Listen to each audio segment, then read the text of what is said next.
this is Clean Coach Carly. I am the staff nutritionist for Healthy Habits Living, and I'm telling you about the flu today. Now, we're all too familiar with the flu, especially since COVID-19 pandemic.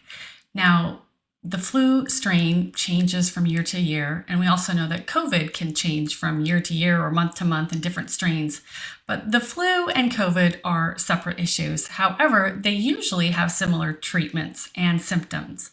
So the question is, how long are you contagious? When we are having the flu and symptoms, we generally want to stay away from other people because we don't want to spread whatever we have.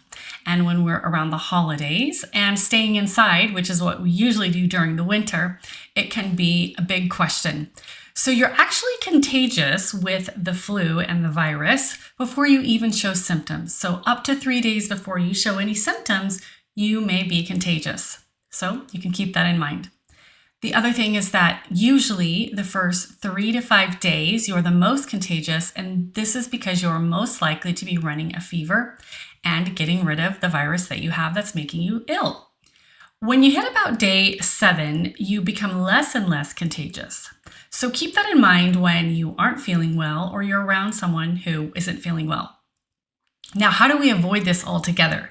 Well, there are several things we can do. The biggest one that you want to keep in mind is you want to strengthen your own immune system so that you're able to fight off any kind of infection or symptoms that you're having. How can you strengthen your immune system? Well, there's so many ways, but basically, you need to eat a healthy diet, low in sugar so that your blood sugar isn't going up and down all the time, causing inflammation. That's why we need to eat low sugar diets, is to control our inflammation so that we can have a stronger immune system and immune function. Some of my favorite herbs for strengthening the immune system are elderberry and beta-glucan, which actually isn't an herb, but it does come from a food source.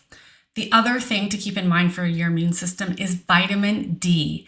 Now, we don't always think about that for our immune systems, but it's very important, especially because during the winter, we are usually inside more often and not in the full sun. Even if the sun is shining, we have our bodies covered up, and so we aren't able to make as much vitamin D. So that means you'll need to either take vitamin D as a supplement, which most of us need to do that, or you will need to expose your body and more body parts to the sun. This is critical for your immune function and another great way to avoid getting the flu. In general, you need to manage your stress so that you can have strong immune function and avoid the flu.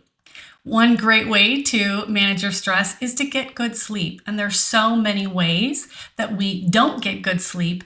I always say start with good sleep hygiene, which means turn the lights down and turn off your phone before you get ready to go to sleep.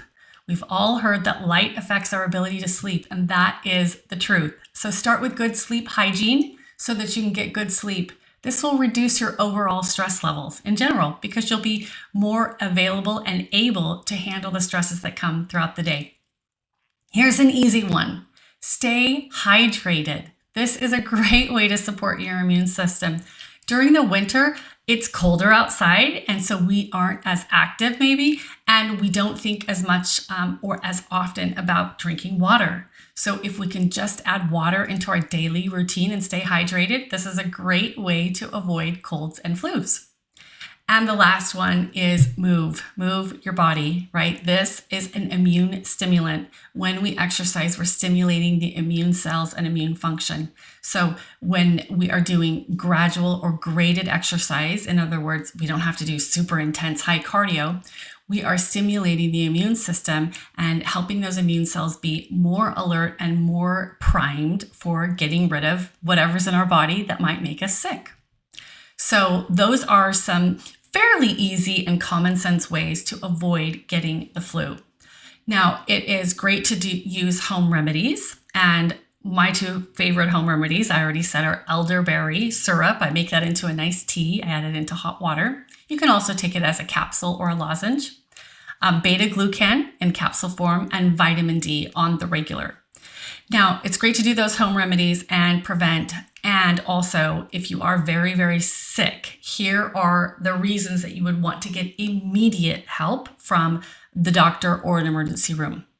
If you are having troubles breathing, if you have chest pain, if your lips are blue, which is a sign of low oxygen, If you are confused or someone that you are caring for is confused, if you are showing signs of dehydration, like I talked about, so dark urine, not urinating, and not drinking water, if you've had a seizure, or if you are an adult and have a fever over 103 for more than 4 hours, you want to seek help immediately. So the point is that we really want to avoid getting the flu, so strengthening our immune systems in the way that I've already discussed, and also being aware if we are contagious or if we are around someone who is contagious to stop the spread of whatever is going on that's causing our symptoms. So this is our winter wellness flu advice. And here at Healthy Habits Living, we are always here to help you get healthy so that you can stay healthy and be healthy.